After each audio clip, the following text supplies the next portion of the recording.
Menikahi Hot Om. Bab 109. Alhamdulillah. Terima kasih atas bantuan kamu, Bi. Besok Eyang ke sana jemput Widya. Baik, Yang. Abi tutup teleponnya. Ya, Yang. Assalamualaikum. Waalaikumsalam. Sambungan telepon itu pun terputus. Abi kembali menyimpan ponselnya. Ia kemudian menghidupkan mesin mobil dan mematikan AC. Dengan tangkas, lelaki bertubuh tinggi itu kemudian melajukan mobilnya ke tengah jalan dengan kecepatan rata-rata. Pikirannya langsung melanglang buana kemana-mana. Sungguh, Widya bisa menarik penuh perhatiannya.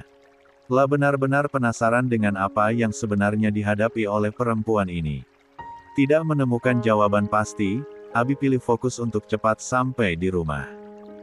Diam-diam. Apa yang baru saja terjadi, terekam jelas pada ponsel seseorang. Ya, seseorang yang sangat ingin sekali menghancurkan hidup Widya. Kediaman Eyang Wiguna. Loh, Bi. Kenapa Widya? Tanya Hening, khawatir saat putranya itu malah membawa seorang perempuan yang belum lama ia kenal ke rumahnya. Ia sungguh heran bukan main. Kenapa kamu malah pulang sama dia? Nanti Abi ceritakan, Ma. Sekarang tolong bantu Abi dulu. Ya, sudah. Ayo, bawa Widya ke kamar tamu. Oke. Hening tidak banyak bicara lagi. Perempuan itu langsung mengarahkan putra sematawayangnya untuk menaruh Widya pada kamar tamu. Tolong gantiin bajunya, ya, Ma. Pakai bajunya Dayu atau terserah. Yang penting Widya bisa hangat. Iya. Biar Mama urusin. Kamu keluar dulu. Jangan ngintip. Abi menggaruk tengkuknya yang tidak gatal. Ia terkekeh. Ibunya itu sempat-sempatnya bergurau. Makasih, Ma. Widya, sayang, panggil Hening dengan lembut sambil mendekatkan minyak aroma terapi roll-in ke dekat hidung Widya. Bagaimanapun Widya harus disadarkan terlebih dahulu sebelum dia benar-benar tidur. Widya. Hening bahkan dengan sabar memberikan minyak hangat pada sekitar perut Widya, leher, dan juga area dada. Mah, ini susunya, ucap Dayu, adik perempuan Abi. Masih hangat. Taruh di atas nakas situ, Dayu. Ini Widyanya belum sadar. Kamu panggilin masmu. Oke, Mama. Gadis cantik yang sekarang duduk di bangku kelas 1 SMA itu kemudian melangkah menuju ruang tamu. Di sanalah kakaknya Abi menunggu. Mas. Itu disuruh Mama ke kamar tamu. Pacar Mas belum bangun juga tuh. Udah selesai digantiin bajunya, Dek. Udah, Mas. Sono, G. Mungkin kalau Mas ada di sana Mbak Widya bisa bangun. Oke. Makasih, Dek. Ya, sama-sama, Mas. Abi pun segera berdiri. Melangkah melewati Dayu sambil mengacak rambut adik perempuan satu-satunya itu dengan gemas. Mah, ucap Abi begitu dia masuk ke kamar tamu. Mama panggil Abi. Iya, Nak. Sin, deh. Di pinggun kasur itu, Hening menepuk bagian kosong di samping tempatnya duduk. Duduk di sini. Gimana, Ma? Tanya Abi lagi begitu ia duduk di sebelah sang ibu. Ini Widya kan dari tadi belum sadar. Apa nggak sebaiknya kita bawa ke rumah sakit aja, Bi? Khawatirnya malah ada apa-apa. Mana tahu Widya malah perlu bantuan medis. Abi tampak berpikir. Ia lihat tarikan napas perempuan itu. Semuanya tampak normal. Tapi bagaimanapun benar kata ibu. Mereka harus memastikannya ke rumah sakit. Boleh, Ma. Ayo. Rumah sakit yang paling dekat. Sini aja. Boleh. Ayo. Kalau begitu kamu gendong dia ke mobil. Siap, Ibu Ratu. Hening pun berdiri, membiarkan sang putra untuk mengambil alih tubuh Widya dalam pelukannya. Tapi, baru saja lelaki tampan itu menyelupkan tangannya di antara leher dan lipatan kaki perempuan tersebut, tiba-tiba Widya malah membuka matanya.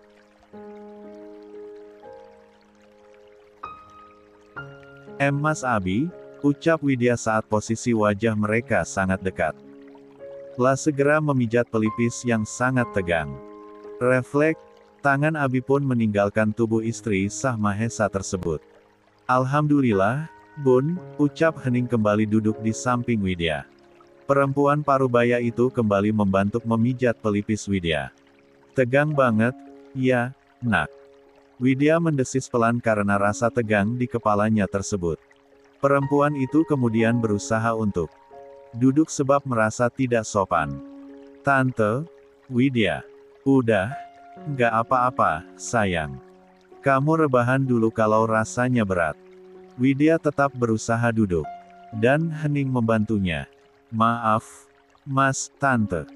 Jadi ngerepotin gini. Widya tadi. Nggak apa-apa, Mbak. Tadi Mbak tiba-tiba pingsan, makanya saya bawa ke rumah sini. Saya juga sudah telepon Eyang Sastro. Eyang Sastro tahu kok Mbak Widya ada di sini. Jadi Mbak nginep di sini dulu, ya, Mbak. Sebab nggak ada orang di kediaman Eyang Mbak. Khawatirnya nanti malah nggak ada yang jagain Mbak dalam kondisi yang seperti ini. Bibir pucat Widya bergerak membuat lengkung senyuman tipis. Iya, Mas. Maaf banget malah jadi ngerepotin begini. Tante, maaf. Nggak apa-apa, sayang. Jangan sungkan. Anggap aja rumah sendiri. Hening kemudian mengambil segelas susu yang tadi ditaruh Dayu di atas nakas. Ayo, minum dulu, Bun. Biar perut kamu hangat. Widya kemudian mengambil alih gelas susu tersebut. Kemudian meminumnya sedikit demi sedikit. Makasih sekali lagi, Tante. Maaf udah ngerepotin. Hening terkekeh. Menjawil hidung mancung Widya dengan gemas. Sekali lagi bilang makasih dan maaf. Kamu bisa dapat piring cantik, loh, Bun. Widya tersenyum kecil. Otaknya langsung dehafu. Ia dan Mahesa bahkan pernah saling melontarkan kalimat ini. Ah, mengingat Mahesa hatinya malah kembali berdenyut nyeri. Rasa perih itu kembali menyeruak sakit. Oh ya, kamu tadi udah makan, Bun. Kalau belum Tante bikinin bubur hangat mau. Widya tentu saja langsung menggeleng. Selera makannya sudah hilang sejak lama. Lagi pula tidak mungkin ia semakin merepotkan keluarga baik hati ini. Nggak usah, Tante. Kebetulan Widya tadi udah makan. Sampai pingsan begini mungkin karena kecapean aja. Hening menyentuh punggung tangan Widya, kemudian mengusapnya lembut. Ya sudah. Kamu pasti eapek. Kamu istirahat dulu kalau begitu. Besok pagi Tante bangunin. Iya, Tante. 7. Pagi hari di kamar rawat Jingga. Mas, ucap Jingga lembut memanggil Mahesa yang terlelap di atas sofa. Mas Mahesa. Mendengar suara yang memanggil namanya membuat Mahesa refleks membuka matanya perlahan. La kemudian duduk dan meraup wajahnya kemudian melangkah menuju Jingga. Ya, Mas, tolong ambilin bubur yang itu, ucap Jingga sambil menunjuk ke arah nakas. Perut Jingga udah keroncongan banget. Tanpa bicara, Mahesa kemudian mengambil mangkuk bubur yang ditunjuk oleh istri keduanya tersebut. Menggeser meja overbed table lalu meletakkan bubur tersebut di atas sana. Jingga kemudian membuka plastik tipis yang menutupi mangkuk bubur itu. Mengambil sendok yang baru saja diberikan Mahesa dan mulai menyendok makanan tersebut dengan tangan kirinya sebab tangan kanannya ditempeli oleh selang infus. Perempuan itu terlihat kesulitan makan dengan tangan kirinya. Melihat hal tersebut Mahesa pun mendesahkan napasnya dan mengambil alih mangkuk dan sendok tersebut. Saya bantu. Jingga tersenyum canggung. Makasih, Mas. Mahesa tidak menjawab. Kemudian mengangsurkan suap demi suap bubur tersebut ke dalam mulut Jingga sampai bubur itu habis tanpa sisa. Makasih, ya, Mas. Lagi. Mahesa tidak menjawab. Setelahnya, lelaki itu mengambil segelas susu dan memberikan pada Jingga. Bagaimanapun, perempuan itu tengah mengandung buah hatinya. Butuh yang lain. Jingga menggeleng. Enggak, Mas. Makasih udah bantu. Mahesa beranjak dari duduknya. Kembali melangkah menuju sofa dan meraih ponselnya yang berada di atas meja. Keningnya langsung mengerut ketika mendapati sebuah pesan dari Rahmita. Tumben sekali perempuan itu mengirimkan pesan padanya. Bi, Bulik tadi malam gak sengaja ngerekam ini pas perjalanan ke rumah sakit, jagain Cila. Kamu jangan kaget atau marah sama Widya, ya. Tanya baik-baik. Jangan langsung emosi. Baru membaca pesan tersebut jantung Mahesa terasa memompa cepat. Ia pun buru-buru membuka isi rekaman video tersebut. Sungguh, bukan hanya jantungnya saja yang memompa cepat, tapi juga napasnya yang terasa memburu hebat. Perempuan itu. Bukankah dia mengatakan akan menemani putrinya Cila? Lalu, kenapa malah? Memikirkan hal itu langsung membuatnya meradang. Lelaki tampan tersebut langsung beranjak dari duduknya dan melangkah keluar dari kamar rawat Jingga. Mas, seru Jingga ketika melihat suaminya hendak keluar. Mau kemana? Mahesa tidak menjawab pertanyaan itu. Namun malah memberikan kalimat yang lain. Baranti akan jaga kamu selagi saya berada di luar. Tetapi Mas Mahesa mau pergi kemana? Tanya Jingga penasaran. Mahesa sama sekali tidak menjawab seruan Jingga. Lelaki itu langsung keluar dari kamar istri keduanya tersebut dan melangkah cepat menuju parkiran mobil. Namun, langkahnya terhenti saat mendengarkan suara yang sangat familiar memanggil namanya. Eyang perlu bicara, Bi. Ayo, sini. Adalah Eyang Sastro yang ternyata memanggilnya. Lelaki sepuh itu padahal berjalan di depan Mahesa, namun ia bahkan tidak menyadari kehadiran sang kakek sebab pikirannya sudah fokus pada Widya. Ia sungguh ingin segera sampai di rumah dan mencecar gadisnya tersebut. Ada apa, Yang? Tanya Eyang Sastro. Tumben sekali Eyang sudah di sini pagi-pagi. Eyang Sastro menggamit tangan Mahesa dan membaca cucunya itu untuk duduk di salah satu kursi panjang yang ada di lorong-lorong rumah sakit mewah tersebut. Duduk dulu. Jangan tegang. Semuanya harus dipikirkan baik-baik. Ayo, atur napamu, Bi. Baru kita cerita. Mahesa pun menarik napasnya beberapa kali dan menghelanya secara perlahan. Setelah ketenangan itu sedikit didapat, suami sah Widya tersebut lantas duduk tepat di sebelah Eyang Sastro. Sudah Eyang. Eyang Sastro mengulas senyumnya. Menepuk lengan Mahesa pelan-pelan. Tadi Eyang sama mbakmu Anggi ke sini. Sekarang Eyang yang mau tanya, mau kemana kamu buru-buru, Bi? Tanya Eyang dengan nada suara tenang. Kelihatannya buru-buru sekali. Mahesa mau pulang, Yang. Mahesa ada perlu sama Widya. Eyang Sastro tampak menghela napasnya. Widya tidak ada di rumah kalau kamu mau mencarinya di rumah. Tentu saja dia tidak ada di sana. Kening Mahesa mengernyit dalam. Maksud Eyang? Tidak ada di rumah bagaimana, Eyang? Lalu, di mana Widya sekarang kalau bukan di rumah? Ada di rumah Eyang Wiguna. Eyang yang suruh Abi untuk bawa ke sana. Tadi malam dia pingsan dan gak sadarkan diri. Jadi, Eyang minta tolong Abi untuk urusin cucu menantu kesayangan Eyang itu di rumahnya. Mahesa mengeraskan rahangnya. Lah tidak habis pikir dengan apa yang dilakukan oleh sang kakek. Kenapa Eyang gak kasih tahu Mahesa, Yang? Kenapa malah membiarkan istri Eyang diurus sama laki-laki lain? Eyang Sastri menghela napasnya dalam-dalam lalu mengembuskannya perlahan. Apa tidak kamu pikirkan kata-kata Eyang kemarin, Bi? Masa depan Widya masih panjang. Apa kamu tega menjebaknya dalam situasi ini? Eyang siap menemani kamu untuk mengembalikan dia pada keluarganya. Dada Mahesa jadi semakin sesak mendengarkan ucapan sang kakek. Tangannya terkepal erat di atas pangkuannya. Dia masih bisa mengejar semua yang menjadi cita-citanya. Tidak masalah kalau kamu sudah balik nama semua aset kamu atas nama dia, kamu masih bisa cari lagi.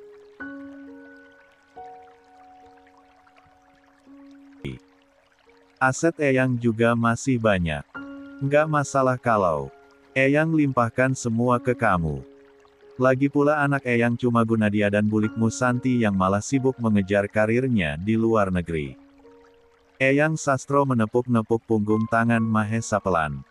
Pikirkan semuanya, Bi. Widya juga tidak akan tahan melihat kamu perhatian dengan istrimu yang lain. Dia hanya sedang menahan luka saja sebisanya. Apa kamu tega? Ke depan, kehidupanmu bukan tentang Widya saja, tapi tentang anakmu garis bawah Cila, anak keduamu yang sedang ada dalam kandungan. Juga ibu dari anak-anakmu itu.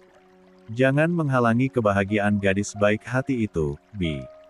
Hidupnya akan penuh dengan air mata kalau kamu minta dia untuk bertahan di sisimu.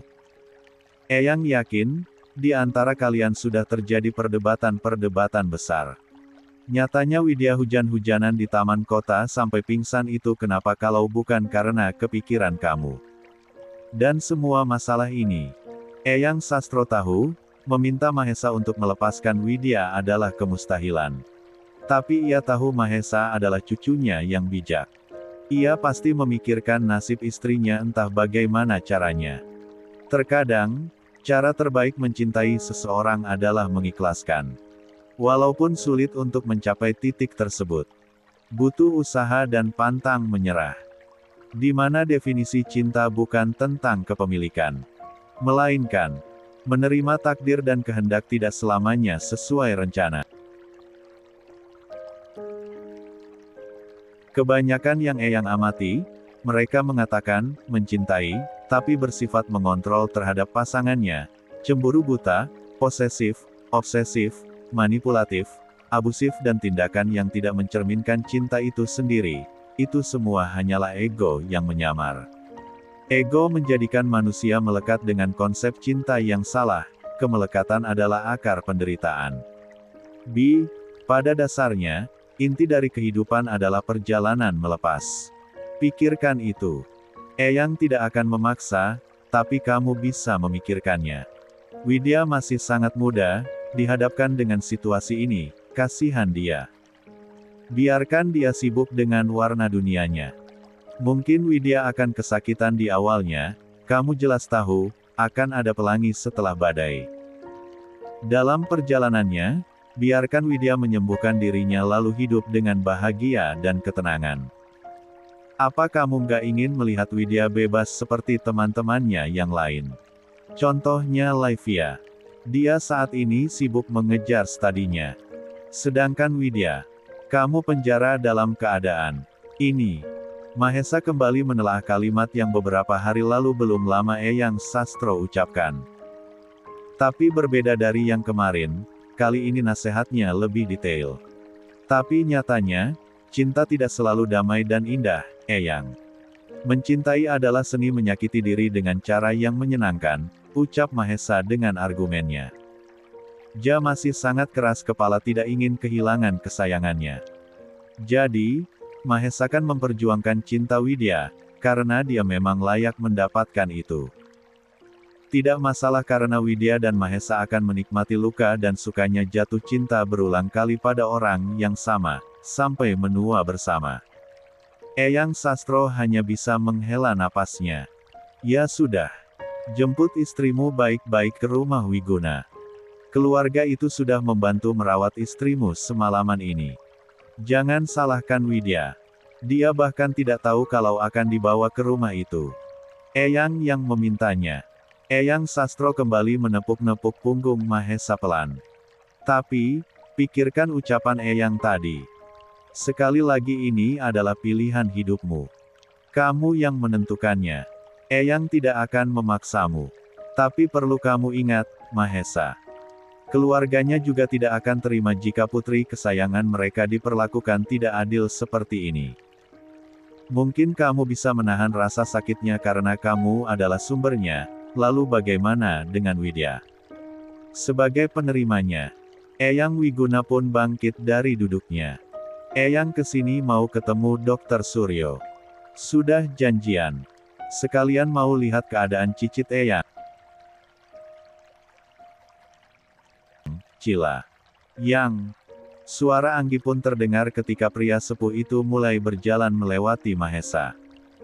Wanita tersebut langsung menggandeng sang kakek ketika sudah sampai di sebelahnya. Dokter Suryonya udah datang. Ayo,